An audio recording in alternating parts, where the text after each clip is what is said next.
Alright, my new front lip just arrived. Only took 4 business days to get here. Let's cut it open and see what we find. Alright, so on first inspection, there's a couple little wavy bits on these corners. Probably to be expected. This one's a little more severe than I'd like. So with any luck, should be able to heat that out.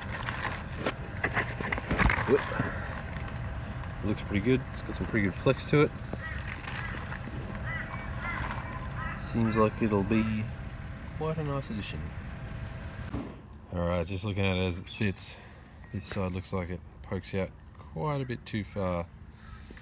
So it's going to have to get some adjustment done as we bolt it up.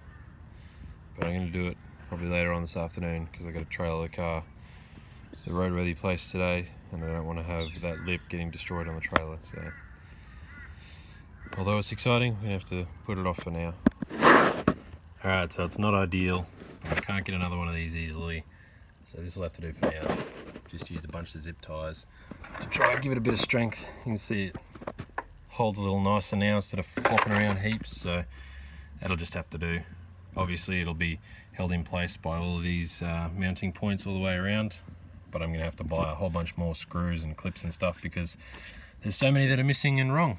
But we'll get there soon. Alright, it's time for the maiden voyage. Got the front lip and under tray on mostly. I just found one part that I was missing that I still need to attach. Still missing those turn signals on the side just there, but I don't need them for now. Car sounds like it's running alright. Looks amazing. Sun's just come back out. Got a few dash lights, but I don't think they're too much to worry about. The wheel alignment's still off, and I'm pretty sure the battery's had it. But I got a jump pack, and I'm going to get some fuel. Alright, so it's been a little while since I've done a video, but I got the Supra home after being painted. As you can see, it looks lovely. And I've been running around trying to get it sorted. It's registered now and drivable. I had to put a new battery in it because the old one was dead, and then we worked out the alternator isn't charging, so I'm trying to get it out currently. So it was just the two, so the main power wire there, and then the signal wires there. And then there's 2 bolts. There's one that goes into that top mount there, I don't know if you can really see it, and one down the bottom. And now I have to take off these 2 intake pipes, the air intake, and then pull the alternator out through the top. But in the process, I had to remove the serpentine belt, obviously. Now that's where the idle tensioner goes. I don't know if you can see, there's a little bit of like gunk in there, and the thread doesn't look so cracked up. So this bolt here, there's still some on there. It was like gasket gooed into its hole. That's the idler like tensioner for the entire serpentine belt. That alloy part down there is stripped, and so someone gooed it in place. So I couldn't release the tension using the bolt. I had to actually loosen it. Thankfully it backed its way out, and then pry the idler pulley off, and the whole serpentine went flying. But you know, of all things to have spare for this engine, I might actually have one of those tensioner arms there spare. I just have to find it. It's been buried for probably 7 years.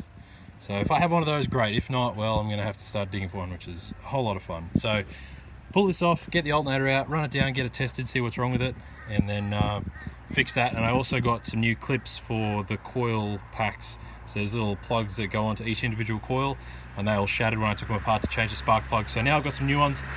Hopefully I can get that sorted over the next day or so as well, along with this issue, and we'll be good to go. Alright, so I got the alternator out.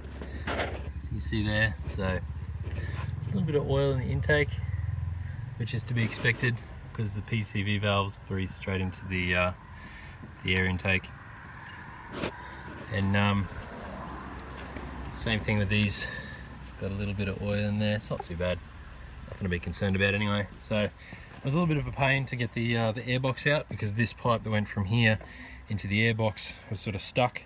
So once I got it off this end, I could pull it off that end, and then the airbox could slide off of this little intake, and it was all right to go.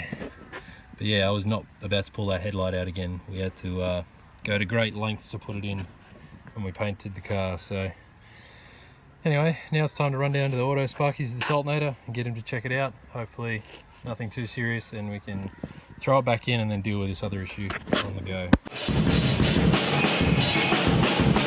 You can see that this nut has a washer, that nut has a washer, but this one doesn't.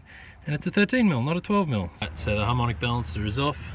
So today we've slammed this Suzuki Sierra